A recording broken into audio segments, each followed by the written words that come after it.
Elsevier is a company that's over 150 years old and started out as a publisher of scientific and medical technology books.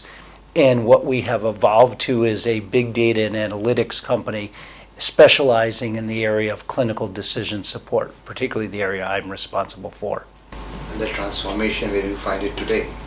Where we are today is we're the leading solution that is enabling physicians to make more. We're the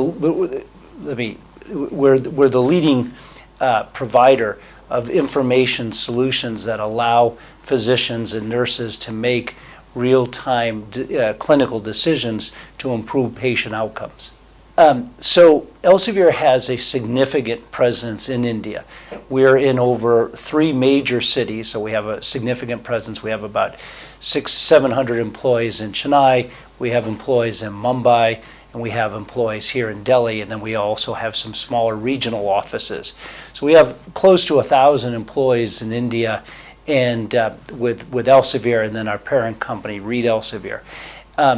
We're extremely excited about where the government of India is going in terms of their health blueprint, but also particularly in terms of their information technology blueprint and their commitment to bringing electronic and digital solutions to deploy them in the betterment of the delivery of care here in India. As someone who has provided clinical care in Southeast Asia, I'm intimately familiar with both the low-tech needs for clean water, sewage disposal, better nutrition, better management of communicable diseases, etc.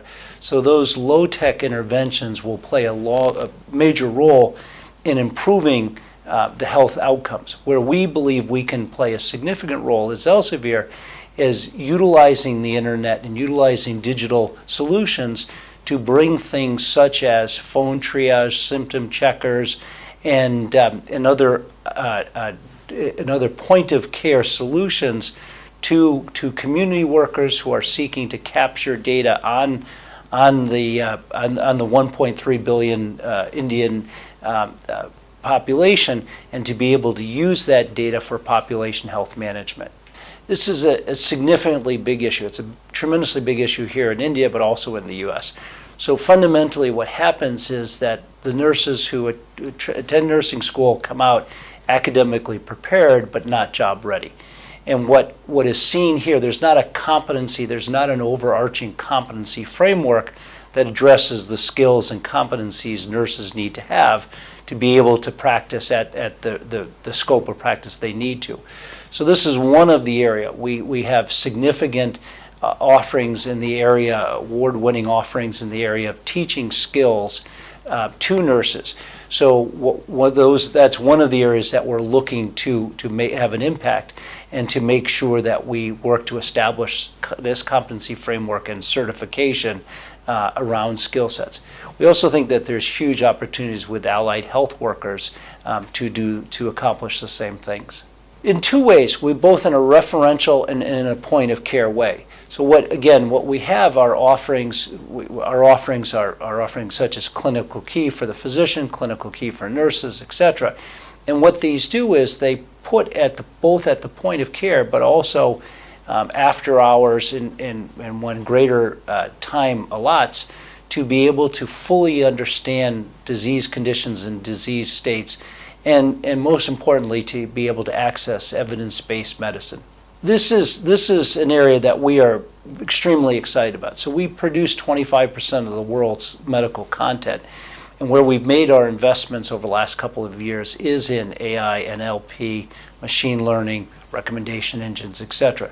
So it's at that interface of bringing our content with some of these technologies so that we can bring more targeted, personalized information in more bite-sized chunks to the physician, to the nurse, and then ultimately to the patient. So this is where we are moving with our cognitive tools. So Elsevier's investment is extremely significant. I mentioned what our presence is here, and what we really are looking to do is to engage in more public-private partnerships. And for example, We've had meetings and have participated with NITI Aayog and other government organizations and agencies to help address a full range of issues that they're seeking to grapple with. And it's, again, everything from at the grassroots level, how our tools and solutions can be used to capture standardized data and information about individuals that lead into outcomes associated with infant mortality and other conditions. We also have very, very sophisticated clinical decision support that runs in EMRs, electronic medical records. So we look to work with the Indian government and with various think tanks and agencies and NGOs to be part of the solution in addressing the overall health condition of India. As I mentioned earlier, I've been coming to India, I've been providing healthcare in Southeast Asia as a clinician and coming to India for over 30 years. What excites me the most is to hear this commitment to PPPs. As I'm excited to hear both policymakers, government officials, but actually the Indian people really put education and healthcare at the forefront. And then as part of that, what I'm very excited to hear is the government and others really strongly endorsing public-private partnerships. And at Elsevier, we're very interested in engaging not just with the government, with NGOs, to help bring a holistic approach to improving the health conditions here in India.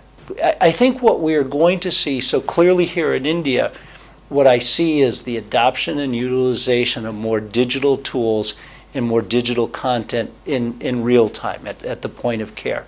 And I see the collection of data, and I see significant advancements being made in population health management, being able to profile at-risk populations. What I also see is through data, I see the ability to deliver more personalized medicine, more personalized remediation and healthcare interventions.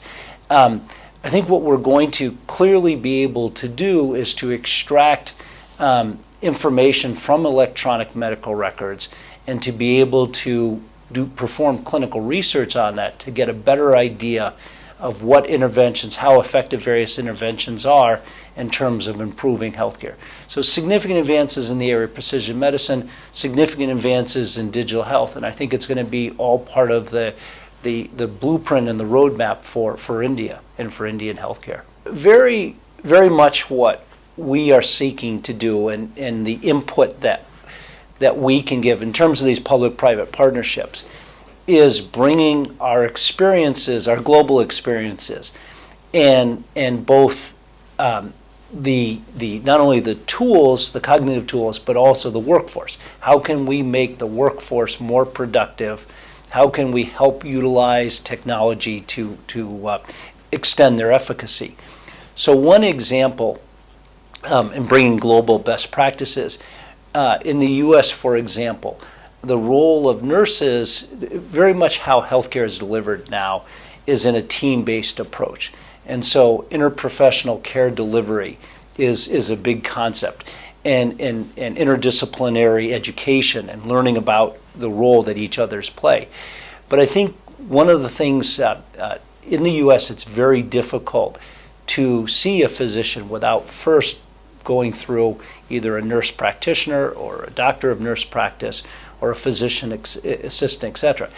And I say the importance of this is that there's significant shortage of physicians in India, there's significant shortage of nurses, and figuring out how to utilize, to create teams, and also allied healthcare workers, figuring out how to make sure that nurses are practicing to the peak of their skill sets, but then also being able to utilize them in a team setting with other allied healthcare professionals. It's really, I think, one of the things that we hope to share are how nurse and nurse extenders can more effectively play a role in the delivery of healthcare. It's a huge need. Clearly, there are more medical schools opening, more graduates being graduated, but again, it's the same. It's not sufficient to keep up with either the population growth in India or the needs of the population.